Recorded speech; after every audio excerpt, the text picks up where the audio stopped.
अस्सलाम वालेकुम। मेरा नाम है शबान रशीद और आप देख रहे हैं मेरा YouTube channel web dev passion. तो आज की हमारी वीडियो, आज की इस वीडियो में हम 3 लेक्चर कवर करेंगे। Lecture number 6, 7 and 8। ठीक है, 3 लेक्चर हम इसमें कवर करेंगे और इसी लेक्चर में हम HTML को सारी कवर अप करेंगे। उसके बाद लेक्चर नंबर 9 से हम स्टार्ट करेंगे जी CSS। HTML के जो लेक्चर हैं, मुझे लग रहा है कि आप लोग इससे बोर हो चुके होंगे, क्योंकि HTML में जस्ट हमने स्ट्रक्चर बनाना है तो आप लोगों का थोड़ा सा इंटरेस्ट नहीं बना होगा। ठीक है, लेकिन जब हम CSS स्टार्ट करेंगे ना, तो आपका धीरे धीरे थोड़ा थोड़ा सा इंटरेस्ट आपका बढ़ना स्टार्ट हो जाएगा। ठीक है, क्योंकि हम उसमें स्टाइलिंग अप्लाई करेंगे ना, तो आपने बिल्कुल भी दिल बर्दाश्त नहीं होना। ये सब्जेक्ट बहुत ज़्यादा ईजी है, आप लोग इंडस्ट्री में काम भी कर सकते हैं और आप अच्छे मार्क्स भी गेन कर सकते हैं। ठीक है, तो आप लोगों ने मेरे साथ कनेक्टेड रहना है। मेरे चैनल को लाजमी सब्सक्राइब करें और अपने उन दोस्तों के साथ लाजमी शेयर करें जिनका ये सब्जेक्ट है, ताकि उनको भी ये फ़ायदा पहुंच सके। ठीक है, तो चले करते हैं हम अपनी वीडियो स्टार्ट। सबसे पहले हमारे पास टॉपिक है जी HTML लेआउट का। तो HTML लेआउट है कुछ भी नहीं, वैसे मैं आप लोगों को यहाँ पे एक वेबसाइट है अली एक्सप्रेस के नाम से, यहाँ से मैं आपको समझा देता हूँ। ये देखें, ये हमारी यहाँ से लेकर यहाँ तक ना हमारा हेडर कहलाता है। ठीक है, इसको हम कहते हैं हेडर। हेडर के अंदर हमारी ये नैब बार भी आ जाती है। ठीक है, जो यहाँ पे हमारे हैंड आउट है, वो यहाँ पे उन्होंने ये देखें, ये साइड नैब बार है। जो हमारे पास अकॉर्डिंग टू हैंड आउट है, वो हमारे पास साइड नैब यूज़ की गई है, तो इसको हम कहते हैं साइड बार नैब। ये हमारी कहलाती है नैब बार। ये यहाँ से लेकर यहाँ तक हमारा कहलाता है जी हेडर। ठीक है, तो हेडर का भी बता दिया, नैब बार का भी बता दिया। ये हमारी होगी साइड नैब बार। उसके अलावा ये नीचे जितना भी हमारा जो कंटेंट होता है, इसको हम कहते हैं जी सेक्शन। तो ये सेक्शन बार होती है हमारी। ठीक है, तो ये हमारी होती है सेक्शन। उसके बाद हमारे पास हेडर हो गया, नैब बार हो गया, सेक्शन हो गया। उसके बाद हमारे पास ये फुटर हो चुका है। तो लास्ट पे हमारे पास फुटर का, जो हमारी वेबसाइट का जो लास्ट पार्ट होता है ना, फर्स्ट पेज का, उसको हम कहते हैं जी फुटर। फर्स्ट पार्ट को हम हेडर कहते हैं, लास्ट पार्ट को हम फुटर कहते हैं। जस्ट इतना आपने याद रखना है। ठीक है, तो आप, आई होप आप लोगों को यहाँ से क्लियर हो चुका होगा। तो यहाँ पे क्या है जी, HTML लेआउट उन्होंने डिव बना के दी हुई है। एक हेडर बनाया हुआ है, एक नैब बार, जो कि मैंने आपको ऑलरेडी बना के दे दिया। यहाँ से फिलहाल कुछ भी नहीं आएगा। ठीक है ना, ज़्यादा पेपर आपका CSS से ही आएगा। उसके बाद आपका जो HTML में से आएगा, वो मैं आप लोगों को शॉर्ट लेक्चर में बता चुका हूँ कि कौन सा पार्ट आप लोगों के लिए इम्पोर्टेंट है। अच्छा, क्या है जी, डिव है, हेडर दिया हुआ है ID उसने। उसके बाद डिव एक नैब बनाई हुई है। उसके बाद एक सेक्शन है, उसके बाद एक फूटर है, जो कि मैंने आप लोगों को ऑलरेडी बता दिया। उसके बाद ये स्टाइलिंग अप्लाई की गई है। ये कुछ भी नहीं है, ये जस्ट वही है जो मैंने आप लोगों को बताई है। ठीक है, जस्ट आप लोगों ने यहाँ से रीड आउट करना है और कुछ भी नहीं करना। उसके बाद HTML यूजिंग लेआउट टेबल्स, इसको आप स्किप आउट कर दें, इसके बारे में वो आपसे पूछेगा नहीं। उसके बाद हमारे पास HTML आई फ्रेम है। ये आपके पास MCQs है जी। आई फ्रेम टैग किस लिए यूज़ होता है? ये हमारे पास एक इनलाइन टैग है। And inline frame is use to embed another document within the current HTML document. हमने एक का लिंक बनाया ना, हाइपर लिंक का, सेम उसी तरह ये वर्क करता है आई फ्रेम का टैग। ये इसका सिंटैक्स है। इसमें आपने आई फ्रेम लगाना है। यहाँ पे हम एक का टैग लगाते थे, यहाँ पे हम उसका URL देते थे। तो सेम यहीं पे इसका भी आपने URL दे देना है। ठीक है, ताकि इसके अंदर हम दूसरा डॉक्यूमेंट इम्बेड कर रहे हैं ना, तो इसका ये मतलब है। उसके बाद इसकी विड्थ और हाइट भी हम सेट कर सकते हैं। तो यहाँ से आप देख सकते हैं, ये इन्होंने एग्जांपल दिए, जस्ट आपने इधर से रीड आउट करना और कुछ भी नहीं करना। और हाँ, याद रहे कि ये जो मेरी हैंड आउट हाईलाइट है ना, यही जस्ट आप लोगों ने रीड आउट करना है। ठीक है, और कुछ भी आपको करने की ज़रूरत नहीं है। यहीं से आपको आपका सारा पेपर अटैम्प्ट होगा। उसके बाद हमारे पास टॉपिक स्टार्ट हो जाते हैं जी HTML फॉर्म्स का। HTML फॉर्म्स बहुत ज़्यादा इंपॉर्टेंट कॉन्सेप्ट है हमारे लिए। पेपर पॉइंट ऑफ व्यू के लिहाज से भी इंपॉर्टेंट है ये, और ये IT इंडस्ट्री में भी बहुत यूज़ होता है। ठीक है, तो क्योंकि सारी बात है, हमने कोई भी वेबसाइट बनानी है तो उसके लिए हम फॉर्म तो बनाते हैं ना, कॉन्टैक्ट फॉर्म का तो हम पेज बनाते हैं ना, तो उसके लिए हम ये यूज़ करते हैं। अच्छा, अब इसकी इंपॉर्टेंस की बात करते हैं हम। तो आप लोगों को ये शॉर्ट क्वेश्चन भी आ सकता है, आप लोगों को ये लॉन्ग क्वेश्चन भी आ सकता है। ठीक है, मोस्टली ज़्यादातर फ़िलहाल ये शॉर्ट क्वेश्चन में ही पूछा जाता है आपसे। ठीक है, तो HTML फॉर्म के बारे में आपने यहाँ पे मैंने लिखा हुआ है, तो आपने जस्ट यही आपने पेपर्स में लिखना है कि HTML forms are required when you want to collect some data from the visitor. मतलब कि हम फॉर्म को तब रिक्वायर करते हैं व्हेन यू वांट, जब हमने कोई इन्फॉर्मेशन लेनी हो यूज़र से। ठीक है ना, तो सारी बात है। फॉर एग्जांपल ये हमने कोई रजिस्ट्रेशन करवानी है ना, तो रजिस्ट्रेशन हमारी एक वेबसाइट होगी।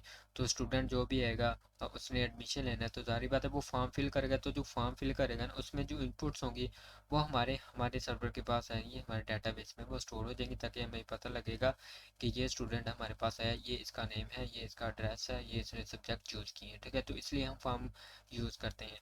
अच्छा जी, तो फॉर्म बनाने के लिए आपने ये जस्ट डेफिनेशन पहले लिख देनी, उसके बाद आपने फॉर्म बनाना है, फॉर्म के टैग्स लिखने हैं।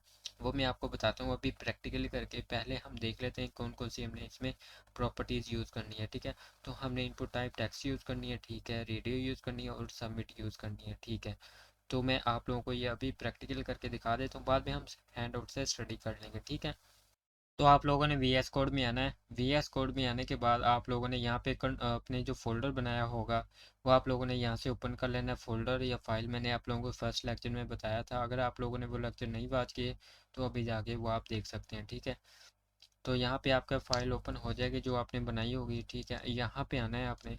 यहाँ पे सबसे फॉर्म बनाने के लिए सबसे पहले आपने फॉर्म का टैग लगाना है। फॉर्म का टैग लगा के आपके पास फॉर्म बन जाएगा। ठीक है, तो सबसे पहले हमने एक लेबल यूज़ करना है। हैंडआउट में हमारे लेबल यूज़ नहीं किया गया, लेकिन ये मैं यहाँ पे यूज़ कर रहा हूँ लेबल। ठीक है, तो मैं यहाँ पे लिख देता हूँ जी फर्स्ट नेम। ठीक है, तो फर्स्ट नेम नहीं, मैं जस्ट नेम लिख देता हूँ क्योंकि हमने इतना काम नहीं ना करना। तो मैं लिख देता हूँ जी नेम। नेम बनाने के बाद उसके बाद आपने दे देनी है जी इनपुट टाइप टेक्स्ट दे देनी है। अब ये हमारे पास एक लेबल बन चुका है। ठीक है, उसके बाद आपने इसको नेम को बाद आपने लिख देना, फॉर एग्जांपल मैं लिख देता हूँ जी ईमेल। ठीक है, ईमेल लिख दे। ईमेल लिखने के लिए आपने टाइप ईमेल लिखनी है इसकी। ठीक है, उसके बाद इनपुट टाइप ईमेल, उसके बाद हम लिख देते हैं जी पासवर्ड। यहाँ पे हमारा आ जाएगा लेबल, आ जाएगा जी पासवर्ड का। यहाँ पे हमने इनपुट टाइप पासवर्ड लिख दिया। ठीक है, हमने कोई भी टेक्स्ट ऐड करना तो उसके लिए हम इनपुट टाइप टेक्स्ट यूज़ करते हैं। अगर हमने ईमेल यूज़ करनी, input type email, input type password. उसके बाद हमने इस फॉर्म को सबमिट जब करना है तो उसके लिए भी हमने यूज़ करना है इनपुट टाइप सबमिट। ठीक है, तो यहाँ पे मैं एक सबमिट का बटन बना रहा हूँ। इनपुट टाइप आपने लिख देना है यहाँ पे सबमिट। उसके अलावा हमने एक और चीज़ यूज़ करनी है इनपुट टाइप रेडियो। ठीक है, तो यहाँ पे हम बना लेते हैं इनपुट इनपुट टाइप टेक्स्ट नहीं, इनपुट टाइप हमने बनाना है रेडियो। उसके बाद हमने यहाँ पे नेम देना है। नेम आपने सेम देना है, मैं कहता हूँ जी मेल। ठीक है, तो वैल्यू भी मैं इसको दे देता हूँ जी मेल। ठीक है, तो इसका हमने नाम एक जैसा रखना है। अगर आप लोगों ने एक सेलेक्ट करना है, ठीक है, तो आप लोगों ने यहाँ पे इनपुट इसकी नेम सेम रखना है। ये मैंने तीन बना, इसको मैं एक को कर लेता हूँ कट, इसको सेव किया। यहाँ पे आपने वैल्यू देनी है जी मेल। कौन सा आपकी जीन्स कौन सी, मेल है या जी फीमेल है, सॉरी फीमेल। ठीक है, तो यहाँ पे आना है, यहाँ पे आपने लिखना है जी मेल। हाँ मेल, और यहाँ पे नीचे आपने लिखना है जी फीमेल। ठीक है, तो इसको मैंने किया सेव। सेव जाके मैं अपने ब्राउज़र को रिफ़्रेश करता हूँ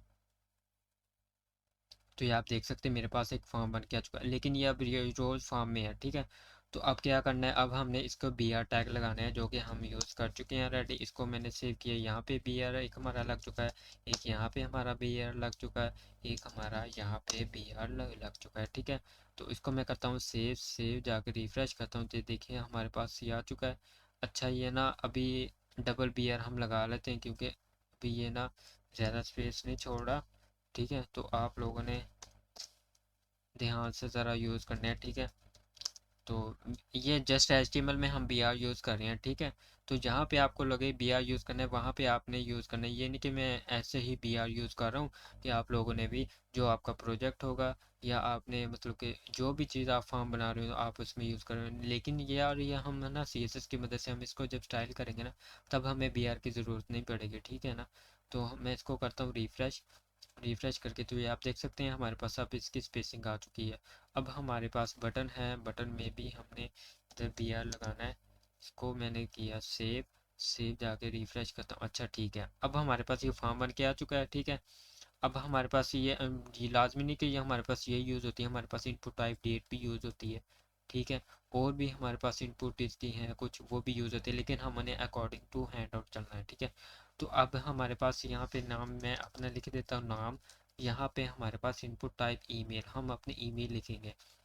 यहाँ पे आप प्लेस होल्डर भी एक यूज़ होता है, प्लेस होल्डर यूज़ होता है, इंटर इंटर ईमेल, तो हमारे पास एक ईमेल भी यूज़ होता है, ठीक है। तो हम इंटर ईमेल, ये प्लेस होल्डर है, ये आपको हिंट दे देता है कि आपने यहाँ पे क्या चीज़ लिखनी है। जी देख सकते हैं इंटर ईमेल, ये प्लेस होल्डर होता है। यहाँ पे भी आपने इनटू प्लेस होल्डर देना है, यहाँ पे भी आपने प्लेस होल्डर देना है। मैं टाइम बचत के लिए मैं यहाँ पे यूज़ नहीं कर रहा, ठीक है। तो ये देखें हम इन दोनों में से एक चीज़ सेलेक्ट कर रहे हैं, ठीक है। अगर आपने ये इनका नाम सेम दिया है तो आप लोगों को ये एक सिलेक्ट होगा, अदरवाइज अगर इनका नाम डिफरेंट आ गया तो आप लोगों को ये दोनों सेलेक्ट हो जाएंगे, ठीक है। इसके अलावा इनपुट टाइप रेडियो के अलावा इनपुट टाइप चेक बॉक्स भी आता है, ठीक है। मतलब कुछ जो टिक ऑप्शन आते हैं ना, वो वाला। अच्छा हम डाटा फिल कर लेते हैं, बातें तो बहुत होती रहती हैं।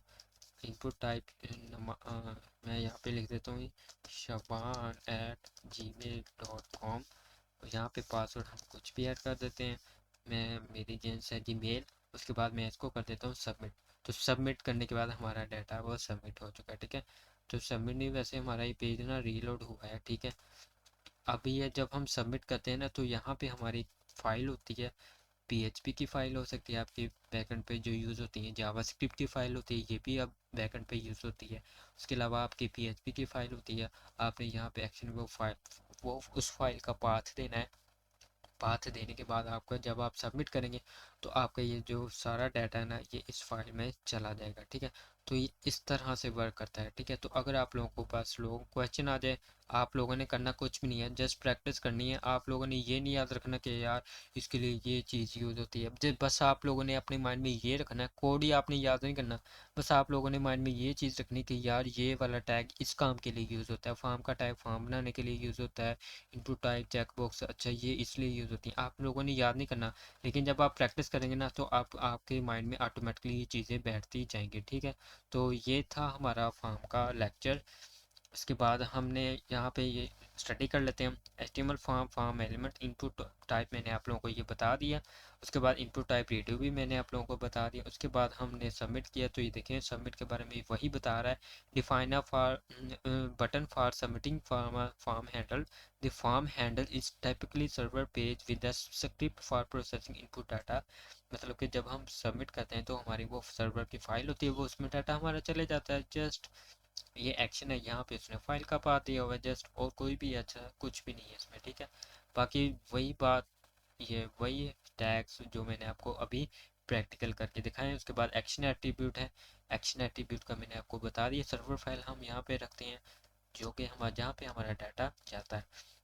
उसके अलावा हमें गेट का भी यूज़ करना चाहिए, पोस्ट का भी यूज़ करना चाहिए। गेट हमें तब यूज़ करना चाहिए जब हमने कोई रिक्वेस्ट हमने सर्वर को सेंड करनी है, उसके लिए हम गेट यूज़ करते हैं। अगर हमने कोई सर्वर को डाटा सेंड करना हो तो उसके लिए हम पोस्ट यूज़ करते हैं। जैसे इतनी आपने बात याद रखें। उसके बाद नेमिंग एट्रीब्यूट है, जैसे आप लोगों ने एज इट इज़ इसको रीड आउट करना है और कुछ भी नहीं है। उसके बाद हाँ, एक फील्ड सेट का ये नया टैग दिया है उन्होंने, एचटीएमएल वालों ने, ठीक है।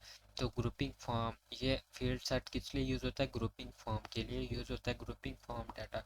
तो इसको हम यूज़ कर लेते हैं, इसको मैं कर लेता हूँ फील्ड सेट। अच्छा इसको ना मैं जस्ट एज इट इज़ ही कॉपी पेस्ट कर लेता हूँ। कॉपी करके मैं यहाँ पे इसको ना, ये जो मेरा फॉर्म है इसको मैं, ये तो अब मैंने करके दिखा दिया ना, यहाँ पे मैं पेस्ट कर देता हूँ, ठीक है। तो यहाँ पे कुछ मिस्टेक्स हैं टैग्स की, क्योंकि हमने कॉपी पेस्ट किया ना इसलिए शायद ऐसा है। तो चले देखते हैं हमारी आउटपुट आती है कि नहीं आती। अच्छा ये हमारी आउटपुट आ चुकी है। अच्छा ये जो वाले टैग है ना, ये जो हमारी कॉपी पेस्ट की इसका इशू आ रहा है हमारे पास, ये देखें। तो कॉपी पेस्ट का ना यार ये इशू बन जाता है।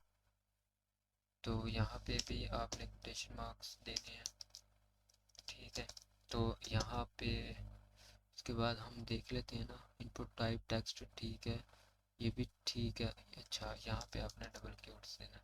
अच्छा अब इसको सेव किया, सेव करने के बाद मैं इसको रिफ़्रेश करता हूँ तो ये देखें अब भाई ये हमारे पास आ चुका है। ये फील्ड सेट, ये ग्रुपिंग डाटा इसलिए यूज़ होता है, ठीक है। बस आपने यहाँ पे इंटर करना है डाटा और आपने सबमिट कर देना है, ठीक है। उसके बाद आप लोगों ने क्या करना है जी, HTML कलर, ये भी आपके पास बहुत ज़्यादा शॉर्ट क्वेश्चन में आ सकता है, ये आपसे शॉर्ट क्वेश्चन में पूछते हैं और MCQs के लिए तो इम्पोर्टेंट है ही है, ठीक है। कलर होते हैं जी हमारे पास तीन तरह के कलर होते हैं, तीन टाइप के। एक हेक्साडेसिमल में हम कलर दे सकते हैं, एक आरजीबी में हम कलर दे सकते हैं, और हम कलर का नाम लिख के भी हम कलर की प्रॉपर्टीज़ अप्लाई कर सकते हैं। ठीक है, वन बाय वन हम इसको हम देख लेते हैं। तो हेक्साडेसिमल कलर्स कौन से होते हैं? Supported in all major browser, ये सब ब्राउज़र को सपोर्ट करते हैं। A hexadecimal colour is specified with hash RGB। ठीक है, तो हेक्साडेसिमल कलर को हम रिप्रेजेंट करते हैं हैश से, that is most important MCQ। ठीक है, तो इसमें हमारे पास वैल्यू आती है जी 0 से लेकर 00 से लेकर FF तक। ठीक है, तो ये देख सकते हैं हमने हेक्साडेसिमल को रिप्रेजेंट करना है हैश से, और इसकी जो वैल्यू होती है 00 से FF। ठीक है, तो ये वाली पहली दो हमारे पास रेड आ जाएंगी, फिर अगली दो हमारे पास ग्रीन आ जाएंगी, फिर हमारे हमारे पास अगली दो आ जाएंगी ब्लू। ये देखें, उन्होंने मेंशन भी किया हुआ है, पहली दो रेड की वैल्यूज़ हैं, फिर ग्रीन की, फिर ब्लू की। ठीक है, उसके बाद आप यहाँ पे भी देख सकते हैं, ये देखें, अगर आप मैं आपको यहाँ पे दिखा देता हूँ, तो मैं यहाँ पे इसको स्टाइल एट्रीब्यूट दे देता हूँ। ठीक है, मैं कहता हूँ जी बैकग्राउंड कलर, नहीं सॉरी, कलर की हम प्रॉपर्टी यूज़ कर रहे हैं ना, कलर मैं कहता हूँ जी ये देखो कलर मैं कहता हूँ जी 00FF00। अब ये देखें, ये पहला हमारे पास रेड है, दूसरा हमारे पास ग्रीन है, तीसरा हमारे पास ब्लू है। हमने बाकी दोनों की तो वैल्यू 00 दी, अब ये हमारे पास ग्रीन है, तो इसका जो इसका कलर है, जितने भी सारे टैग्स है, इसका कलर ग्रीन हो जाना चाहिए। ठीक है, तो ये देखिए, इसके अंदर जितना भी टेक्स्ट है, इसने कलर इसका ग्रीन कर दिया। ठीक है, कलर की प्रॉपर्टी हमारे टेक्स्ट के कलर को चेंज करती है, इस बात का आपने ध्यान रखना है। उसके बाद हमारे पास है जी RGB। आप RGB में भी कलर दे सकते हैं, ये भी सभी ब्राउज़र को सपोर्ट करता है, और इनकी वैल्यू होती हैं 0 से लेकर 250। मतलब कि RGB का आपने देना है, तो RGB भी हम इसको अप्लाई कर लेते हैं। तो स्टाइल, मैंने कहा जी RGB। ठीक है, स्टाइल मैं कहता हूँ जी कलर। RGB मैंने सेलेक्ट कर ली, देखिए मुझे वो मेंशन भी कर रहा है रेड का। तो इसकी वैल्यू हमारे पास होती है जी 0 से लेकर 255 तक। तो 0 मैं कहता हूँ जी, ग्रीन की भी मेरे पास वैल्यू 0 आ जाए, ये इसकी वैल्यू मैं कहता हूँ जी 255 मुझे फुल आ जाए। ठीक है, तो ये रेड, ग्रीन, ये ब्लू, अब इसका जो कलर है सबका, वो टेक्स्ट वो ब्लू हो जाना चाहिए। तो ये देखिए, उसका कलर ब्लू हो गया। ठीक है, तो ये इस तरह से वर्क करता है। हेक्साडेसिमल का भी मैंने आपको बता दिया, RGB का भी बता दिया। ठीक है, ये 0, ये रेड है, ये ग्रीन है, ये ब्लू है। ठीक है, तो इस तरह से ये वर्क करेगा। तो कलर का हम नाम भी दे सकते हैं। तो VS कोड में आना है, तो यहाँ पे आपने स्टाइल का एट्रीब्यूट दे के कलर आपने लगाना है। कलर यहाँ से आप कोई भी चूज़ कर सकते हैं। तो मैं यहाँ पे ये ब्लू वायलेट चूज़ किया, अपने ब्राउज़र को रिफ़्रेश किया, तो ये देख सकते हैं मेरे पास ब्लू वायलेट कलर आ चुका है। ठीक है, तो इस तरह से हम कलर की प्रॉपर्टी यूज़ कर सकते हैं। उसके बाद ये जितना भी हाईलाइट किया, ये मैंने आप लोगों को आप लोगों ने लाजमी रीड आउट करना है। ठीक है, उसके बाद हमारे पास HTML हेड है। हेड क्या है जी? Head element is a container, ये एक कंटेनर है for meta data. Meta data के लिए, मेटा डाटा क्या होता है? डाटा के अंदर डाटा होता है, कितना सारा हमारे पास डाटा होता है। HTML Meta data is a data about HTML data, इसमें हमारे पास HTML का डॉक्यूमेंट का डाटा होता है। HTML Meta data is not a display, ये डिस्प्ले नहीं होता। Metadata typically define document title, style, links, script and other meta information। इसका क्या मतलब है कि ये जो हमारे पास हेड है ना, हेड में हमने ये देखें, यहाँ पे हम टाइटल भी यूज़ कर रहे हैं, यहाँ पे हम इंटरनल जो स्टाइलिंग है वो भी हम यूज़ कर सकते हैं। उसके अलावा हम कोई फाइल लिंक करना चाह रहे हैं, वो भी हम यूज़ कर सकते हैं। इसके अलावा कोई CDN या कोई स्क्रिप्ट का टैग आपने लिंक करना है, तो जो भी फाइल हमने लिंक करनी है हम इस हेड के अंदर करते हैं। ठीक है, तो ये इस तरह से ये वर्क करता है हेड। उसके बाद आपके पास ओमिटिंग HTML एंड बॉडी है। ओमिटिंग का मतलब है मिलाना। तो HTML और बॉडी का टैग क्या है? देखिए HTML, ये देख सकते हैं, ये हमारे पास यहाँ से लेकर यहाँ तक हमारे पास HTML। इस HTML को हम कहते हैं रूट एलिमेंट। ठीक है, जितना भी हमारा HTML का कंटेंट होता है वो ये रूट डिफाइन करता है। ठीक है, उसके बाद हमारे पास है जी बॉडी का टैग है। बॉडी का क्या टैग है? ये हमारे पास बॉडी है, जो भी डाटा हमने डिस्प्ले करना हो वो हम बॉडी टैग के अंदर करते हैं। उसके बाद हमारे पास बस जस्ट आपने रीड आउट करना है। उसके बाद ये हमारे पास एक साइन है डॉक टाइप HTML, ये इंडिकेट करता है कि हम HTML5 का वर्जन यूज़ कर रहे हैं। उसके बाद HTML ये रूट एलिमेंट हमारे पास भी मैंने आप लोगों को बता दिया। ये लॉन्ग का एट्रीब्यूट यूज़ करें, ये लैंग्वेज को रिप्रेजेंट कर रहे हैं, हम US की इंग्लिश की लैंग्वेज यूज़ कर रहे हैं। ठीक है, उसके बाद हमारे पास ओमिटिंग हेड एलिमेंट है। जस्ट रीड आउट करना है और कुछ भी आप लोगों ने नहीं करना। टाइटल का भी मैंने आप लोगों को लेक्चर नंबर फर्स्ट में बता दिया था कि हमारे पास जो वेबसाइट होती है यहाँ पे हमारा हम उसका टाइटल यूज़ कर सकते हैं, ठीक है। तो इसको मैं सेव किया, सेव करके मैं रिफ्रेश जब करूँगा तो ये देख सकते हैं हमारे पास वो हेड में हमारे पास टाइटल इसका चेंज हो चुका है। उसके बाद हमारे पास स्टाइल है, स्टाइल भी हम दे सकते हैं। स्टाइल मैंने आप लोगों को बता दिया था, स्टाइल का टैग देके हम इंटरनेट स्टाइल यूज़ कर सकते हैं। उसके बाद लिंक, लिंक हमने फाइल यूज़ करनी है, हेड के अंदर हम ऐसे लिंक यूज़ कर सकते हैं। उसके अलावा मेटा, मेटा का टैग है। मेटा का टैग ये होता है कि मतलब इसमें हमारे पास पेजेस के जो हमारे पास डिस्क्रिप्शन आते थे, कीवर्ड्स आते थे, आ जाते हैं, ठीक है। तो इस तरह की चीज़ें हमारे पास मेटा में आ जाती हैं। उसके बाद हमारे पास है जी define keyword for search engine. ये इसके लिए यूज़ होता है। ये उस पर हमारे पास वेब पेज की डिस्क्रिप्शन के लिए हम ये टैग यूज़ करते हैं। ये आप लोगों ने जस्ट रीड आउट करना है, ठीक है। उसके अलावा इसमें बताने वाला कुछ भी नहीं, कहीं कुछ भी काम नहीं है। उसके बाद HTML स्क्रिप्ट एलिमेंट, स्क्रिप्ट जब आप लगाएंगे तो उसकी मदद से आप जावा स्क्रिप्ट भी लिख सकते हैं, ठीक है। हम इधर स्क्रिप्ट का टैग लगाएंगे तो जावा स्क्रिप्ट जब भी हमें इम्प्लीमेंट करनी है तो यहाँ पे आना है, अपने यहाँ पे आके स्क्रिप्ट का टैग लगा के यहाँ पे अब हम जावा स्क्रिप्ट को यूज़ कर सकते हैं, ठीक है। तो उसके अलावा आप लोगों ने क्या करना है जी, बेस एलिमेंट का आपने देख लेना है। यहाँ पे HTML एंटिटीज एंड सिंबल्स, जैसा आप लोगों ने इसको रीड आउट करना है। इसमें कुछ भी नहीं है आपको। हाँ, आपका ये MCQs है एंड स्पेस, ये नॉन ब्रेकिंग स्पेस है, ठीक है। हम VS कोड में यहाँ पे आते हैं ना, तो ये देख सकते हैं हमारे पास एक, यहाँ पे आता हूँ, मेरे पास एक पैराग्राफ है ना, ये लोरेम इप्सम मैंने पैराग्राफ ऐड किया। पैराग्राफ ऐड करने के बाद मैं इसको ना कम कर देता हूँ इसका साइज, ठीक है। तो आप देख सकते हैं ये हमारे पास एक पैराग्राफ है। मैं इसको स्पेस दे रहा हूँ, ये स्पेस काउंट नहीं करेगा। अगर मैं 10 बार स्पेस दूंगा तब जाके ये एक स्पेस काउंट करेगा, ठीक है। तो इस तरह से ये आपने स्टडी कर लेना है। उसके बाद combining diacritical marks just for MCQs, इसको हम ग्लिप भी कहते हैं, ठीक है। इसका इस साइन को हम लाइक ग्रेव कहते हैं, और इस साइन को हम कहते हैं ग्रेव। जैसे MCQs के लिए आप लोगों ने यहाँ से रीड आउट करना है। उसके बाद HTML सिंबल एंटिटीज, जस्ट आप लोगों ने इसको रीड आउट करना है। यूरो का आपने जस्ट साइन यूज़ करना है। ये वाले ये जो करेंसीज है ना, ये उनको रिप्रेजेंट करता है, जैसा आप लोगों ने यही देखना है, ठीक है। बाकी टेबल देखने की आपको ज़रूरत नहीं है। उसके बाद ये भी आप लोगों ने स्किप आउट कर देना है। उसके बाद हमारे पास HTML इनको करेक्टर इनकोडिंग क्या है, what is character coding. Character encoding, सबसे पहले हमारे पास जो करेक्टर इनकोडिंग आई थी वो हमारे पास आस्की की आई थी, आप लोग सेकंड ईयर में भी पढ़ के आए हैं, ठीक है।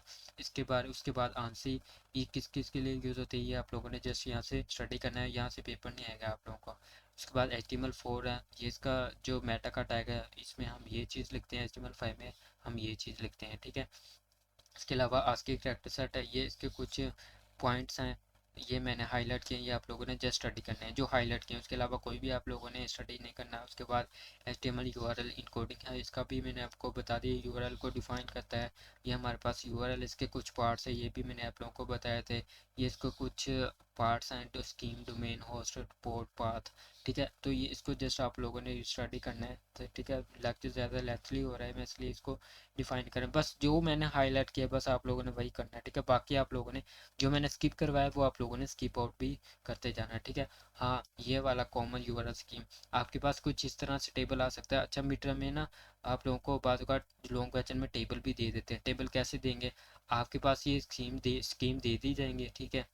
ये आपको दे देंगे, साथ ये वाला कॉलम दे दिया जाएगा या ये वाला दे दिया जाएगा। इनको आगे पीछे किया होगा, आप लोगों को कहेंगे जी कि इनको ना कॉलम को मैच बनाएं, तो आप लोगों ने इसके जो डिस्क्रिप्शन होगी इसमें से ढूंढनी है, इसमें से कॉपी पेस्ट करके यहाँ पे आपने इसको लिख देनी है जिस तरह यहाँ पे लिखा हुआ है, ठीक है। तो इस तरह से आपको ये क्वेश्चन टाइप भी आ सकता है, ठीक है। लॉन्ग लॉन्ग में बात होगा तो आपको वो टेबल भी उठा के दे देता है। उसकी जो अरेंजमेंट है आगे पीछे की होती है, आप लोगों ने उनको सीधा करना होता है। अच्छा जी, HTTP क्या है, ये हमारे पास हाइपर टेक्स्ट ट्रांसफर प्रोटोकॉल है। किस लिए यूज़ होता है, कॉमन वेब पेज के लिए। HTTPS ये इसका सिक्योर वर्जन है, ये भी हमारे पास ये secure hyper text transfer protocol है, ठीक है। जो भी हमने क्लाइंट और सर्वर के दरमियान कम्युनिकेशन करनी है तो हम उसके लिए ये HTTPS यूज़ करते हैं, ठीक है। इसी के थ्रू हम वेबसाइट विजिट करते हैं ना। FTP है जी, फाइल ट्रांसफ़र प्रोटोकॉल है, डाउनलोडिंग और अपलोडिंग फाइल के लिए यूज़ होता है। मतलब कि एक कंप्यूटर से दूसरे कंप्यूटर तक हमने कोई फाइल ट्रांसफ़र करनी हो, ठीक है, तो हमारा डाटा जो होता है वो हमारा पैकेट्स की फॉर्म में होता है। नॉट इनक्रिप्टेड का मतलब कि हमारा डाटा सिक्योर नहीं है। इनक्रिप्टेड मतलब ये होता है कि हमारा जो डाटा होता है ना, जब हम सेंड करते हैं कोई मैसेज किसी को, तो वो इनक्रिप्टेड फॉर्म में होता है, अजीब सी लैंग्वेज में वो कन्वर्ट होता है ताकि कोई भी उसको रीड आउट नहीं कर सकता। उसके बाद फाइल है, फाइल ऑन योर कंप्यूटर, जो आपके कंप्यूटर में फाइल पड़ी होती है। URL इनकोडिंग है जस्ट फॉर रीडिंग मटेरियल। उसके बाद XHTML क्या है, extensible hypertext markup language, just आपने इतना करना है। बाकी ये कुछ पॉइंट्स हैं, ये बस आपने रीड करने हैं, इसमें से पेपर आपको वो नहीं आएगा, ठीक है ना। जो यार IT इंडस्ट्री में यूज़ भी नहीं होता वो मैं आपको करवाऊंगा भी नहीं, ठीक है ना। जस्ट जितना मैंने हाईलाइट किया ये आप लोगों ने बस इतना ही करना है। उसके बाद अगर आप लोग HTML फाइल में इस टैग को आगे पीछे कर देंगे तब भी वो आपको आउटपुट दे देगा, लेकिन HTML में ऐसा कुछ भी नहीं होता, ठीक है ना। तो बस इतना आप लोगों ने कंसेप्ट याद रखना है। उसके बाद जस्ट ये जो हाईलाइट है जस्ट आपने यही रीड आउट करना है, बाकी आप लोगों ने स्किप आउट कर देना है, ठीक है। तो यहाँ तक थे हमारे 3 लेक्चर, लेक्चर नंबर 6, 7 एंड 8। तो लेक्चर नंबर 9 से हम CSS स्टार्ट करेंगे, जो कि मोस्ट इंटरेस्टिंग भी है, इंपॉर्टेंट भी है, ठीक है। तो मैं उम्मीद करता हूँ कि आप लोगों को मेरे अच्छे लेक्चर लग रहे होंगे। तो चैनल को प्लीज़ लाजमी सब्सक्राइब करें, अपने दोस्त के साथ लाजमी शेयर किया करो यार, जिनका ये सब्जेक्ट है। इसके अलावा कोई भी असाइनमेंट GDP LMS हैंडलिंग करवानी हो आप मुझसे रब्ता कर सकते हैं। नीचे मेरा ग्रुप है व्हाट्सएप का, आप ये हैंड आउट गेट कर सकते हैं, और कोई भी काम हो तो आप मुझसे रब्ता कर सकते हैं। तो अब तक के लिए मुझे इजाज़त दें, तो मिलते हैं हम नेक्स्ट वीडियो में। तब तक के लिए अपना ख्याल रखें। अल्लाह हाफिज़।